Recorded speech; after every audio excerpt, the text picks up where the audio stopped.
संभाजीनगर एक महत्त्वाचं ठिकाण आहेच नाही, महाराष्ट्रातलं काय देशातलं महत्त्वाचं ठिकाण आहे.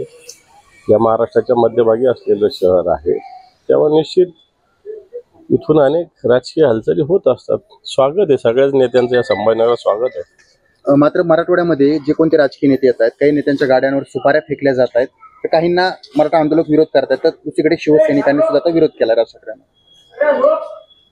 नाही, असं सगळ्यांना दौरे करू दिले पाहिजे, कुणी का असत नाही. सगळ्यांना, सगळ्या पक्षाच्या नेत्यांना आपले विचार मांडण्याचा अधिकार आहे आणि सगळ्या पक्षांना आंदोलन करण्याचा अधिकार आहे. परंतु हे विचार आणि हे आंदोलन सरमिसळ होता कामा नये, अशा प्रकारची भूमिका आता सातत्यानं आमची राहिलेली आहे. बच्चू कडूंचं काल या ठिकाणी मोठं आंदोलन झालं, आक्रोश मोर्चा झाला, त्यानंतर शरद पवारांची भेटीसाठी गेले. काय मोठा बदल घडू शकतोय का, किंवा काही मोठं सरप्राईज मिळू शकेल का? असं काही नाही. ह्या भेटीगाठी या महाराष्ट्रात आपल्याला असं काही नाही की आपलं वैचारिक विरोध आहे, आपलं काही दुश्मनी थोडी एकमेकांची. तेव्हा बच्चू कडूंनी शरद पवारांना भेटलं काय, एकनाथ शिंदेंना भेटलं काय आणि उद्धवजींना भेटलं काय, त्यांनी फार राजकीय लगे भेट झाली तर लगे राजकीय उलटापालटात महाराष्ट्रात तरी होत नाही. महाराष्ट्रात ही राजकीय परंपरा आहे, सुसंस्कृतपणा, एकमेकांच्या भेटीगाठी होत असतात. बाकी राजकीय विरोध वेगळा विषय आहे ना. मुख्यमंत्र्यांच्या दिल्ली वाऱ्या काय संपत नाहीये, तर वाढतच चालले.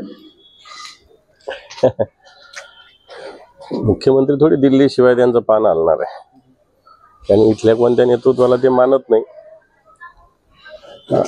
आणि मानावं अशातलं एक कोणतं नेतृत्व नाहीच आहे. त्यामुळे दिल्ली दाऱ्या मुख्यमंत्र्यांच्या वाढतच असतात. मग त्या कशासाठी, या महाराष्ट्राच्या हितासाठी आहे, स्वार्थासाठी आहे का स्वतःची सत्ता टिकवण्यासाठी आहे, हे बघितलं पाहिजे. आम्ही काही बोललो नाही तरी आमच्या तोंडात घातलं जातं, मुखात घातलं जातं, असं अजित पवार बोलतायत. म्हणजे त्यांचं असं म्हणणं आहे की आमचं ते मत नसतं, मात्र आम्हाला ते बोलावं लागतं. हा, बोलावं लागतं तर कशाला बोलावं. आता मी ऐकलं त्यांचं बहुरूपी विषय, ते स्वतःच बोलले की मी नाव बदलून, मी टोपी घालून, मी मास्क घालून दिल्लीला अमित शहाना भेटले. तुम्हीच सांगितलं, मग हे बहुरूपीचंच काम असतं.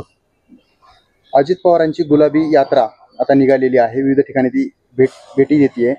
जसं BRS होतं ते गुलाबी हवा घेऊन आलं होतं, त्यानंतर अजित पवारांची गुलाबी हवा पाहायला मिळते.